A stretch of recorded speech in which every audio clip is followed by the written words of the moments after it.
ಯುವತಿ ಮೇಲೆ ಭೀಕರ ಆಸಿಡ್ ದಾಳಿಯಾಗಿ 4 ದಿನಗಳಾದರೂ ಇನ್ನೂ ಕೂಡ ಆರೋಪಿ ನಾಗೇಶ ಅರೆಸ್ಟ್ ಆಗಿಲ್ಲ. ಆತ ಎಲ್ಲಿದ್ದಾನೆ ಅನ್ನುವಂಥ ಸುಳಿವು ಕೂಡ ಪೊಲೀಸರಿಗೆ ಸಿಕ್ಕಿಲ್ಲ. ಹಾಗಿದ್ರೆ ನಾಗೇಶ್ ಬಂಧನಕ್ಕೆ ಖಾಕಿ ಕಾರ್ಯಾಚರಣೆ ಹೇಗೆ ನಡೀತಾ ಇದೆ, ಪೊಲೀಸರು ಯಾವೆಲ್ಲ ಕಡೆ ಹುಡುಕಾಡ್ತಾ ಇದ್ದಾರೆ, ಆಪರೇಷನ್ ನಾಗ ಹೇಗೆ ನಡೀತಾ ಇದೆ, ಬನ್ನಿ ಈ ರಿಪೋರ್ಟ್ನಲ್ಲಿ ನೋಡ್ಕೊಂಬೋಣ. Acid attack.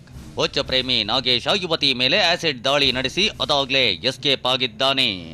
ಈತ ಯುವತಿ ಆಸ್ಪತ್ರೆಯಲ್ಲಿ ಸಾವು ಬದುಕಿನ ಮಧ್ಯೆ ಹೋರಾಡ್ತಿದ್ರೆ ಕಿರಾತಕ ನಾಗೇಶ್ ಮಾತ್ರ ಯಾರ ಕೈಗೋ ಸಿಗದೆ ತಲೆಮರೆಸಿಕೊಂಡಿದ್ದಾನೆ. ಅದೆಲ್ಲೋ ಅಡಗಿ ಕುಳಿತು ಪೊಲೀಸರನ್ನ ಆಟವಾಡಿಸ್ತಿದ್ದಾನೆ. ಇಡೀ ರಾಜ್ಯವನ್ನೇ ಬೆಚ್ಚಿ ಬೀಳಿಸಿದ ಮೋಸ್ಟ್ ವಾಂಟೆಡ್ಗೆ ಪೊಲೀಸರು ಇನ್ನಿಲ್ಲದ ತಲಾಶ್ ನಡೆಸ್ತಾ ಇದ್ದಾರೆ.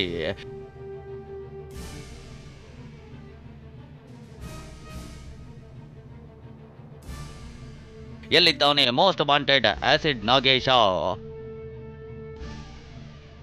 4 ದಿನಗಳಾದರೂ ಕಿರಾತಕನ ಸುಳಿವೇ ಇಲ್ಲ.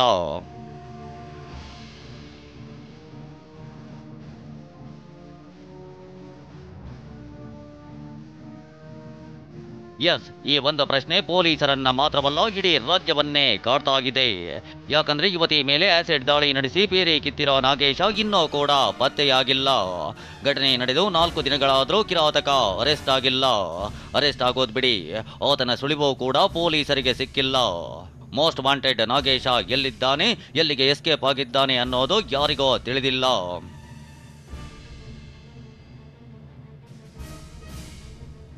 ನಾಗೇಶನ ಬೇಟೆಗಿಳಿದಿದೆ 7 ಖಾಕಿ ತಂಡ.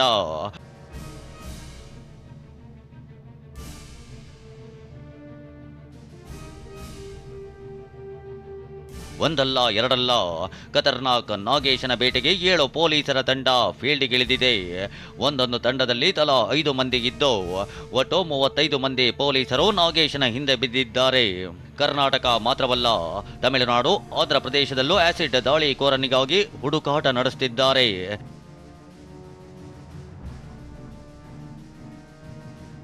ಕಿರಾತಕನ ಕರಪತ್ರ ಹಂಚಿಕೆಗೆ ಖಾಕಿ ಸಿದ್ಧತೆ.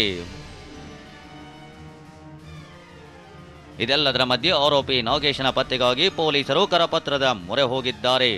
ತಮಿಳುನಾಡು ಅಥವಾ ಆಂಧ್ರ ಪ್ರದೇಶದಲ್ಲಿ ನಾಗೇಶ ಅವಿತಿರೋ ಅನುಮಾನವಿದೆ. ಹೀಗಾಗಿ 2 ರಾಜ್ಯಗಳಲ್ಲಿ ಕಿರಾತಕನ ಭಾವಚಿತ್ರವಿರೋ ಕರಪತ್ರ ಹಂಚಿಕೆಗೆ ಪೊಲೀಸರು ತೀರ್ಮಾನಿಸಿದ್ದಾರೆ.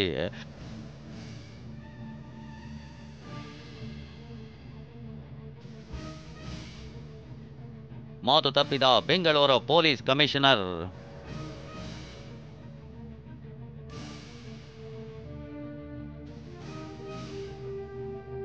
ಈ ನಡುವೆ ಬೆಂಗಳೂರು ಪೊಲೀಸ್ ಕಮಿಷನರ್ ಕೂಡ ಮಾತು ತಪ್ಪಿದ್ದಾರೆ ಅಂತ ಜನ ಮಾತಾಡಿಕೊಳ್ಳುವಂತಾಗಿದೆ.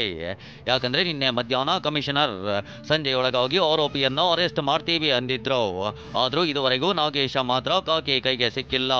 ಹಾಗಿದ್ರೆ ಕಮಿಷನರ್ ನಿನ್ನೆ ಭರವಸೆ ಕೊಟ್ಟಿದ್ಯಾಕೆ ಅಂತ ಜನರು ಪ್ರಶ್ನೆ ಮಾಡ್ತಿದ್ದಾರೆ.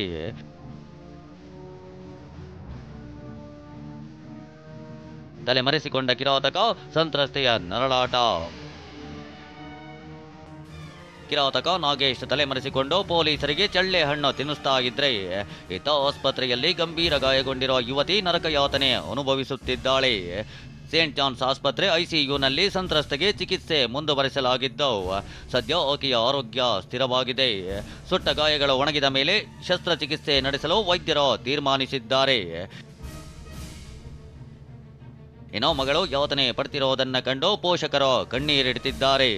ಮಗಳು ಆರೋಗ್ಯವಾಗ್ಲಿ ಅಂತ ಪ್ರತಿ ಕ್ಷಣವೂ ಭಗವಂತನ ಬಳಿ ಪ್ರಾರ್ಥನೆ ಮಾಡ್ತಿದ್ದಾರೆ.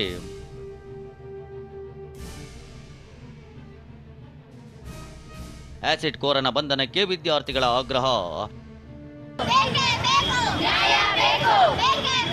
ಇದೆಲ್ಲದರ ಮಧ್ಯೆ ಆಸಿಡ್ ದಾಳಿ ಖಂಡಿಸಿ ಬೆಂಗಳೂರಲ್ಲಿ ವಿದ್ಯಾರ್ಥಿಗಳು ಬೀದಿಗಿಳಿದಿದ್ದಾರೆ. ಬೆಂಗಳೂರಿನ ಹೆಗ್ಗನಹಳ್ಳಿಯಲ್ಲಿರೋ ನಿಸರ್ಗ ಶಾಲೆಯಲ್ಲಿ ಸಂತ್ರಸ್ತೆ ಯುವತಿ 10ನೇ ತರಗತಿಯವರೆಗೆ ಓದಿದ್ಲು. ಇಂದು ಆ ಶಾಲೆಯ ವಿದ್ಯಾರ್ಥಿಗಳು ಆರೋಪಿಯನ್ನ ಕೂಡಲೇ ಬಂಧಿಸುವಂತೆ ಆಗ್ರಹಿಸಿ ಪ್ರತಿಭಟನಾ ರ್ಯಾಲಿ ನಡೆಸಿದ್ರು.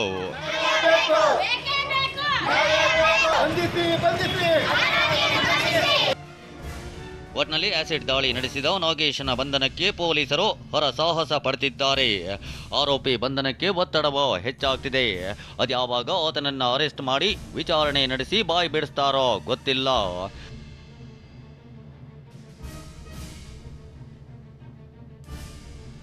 Bureau report TV 9.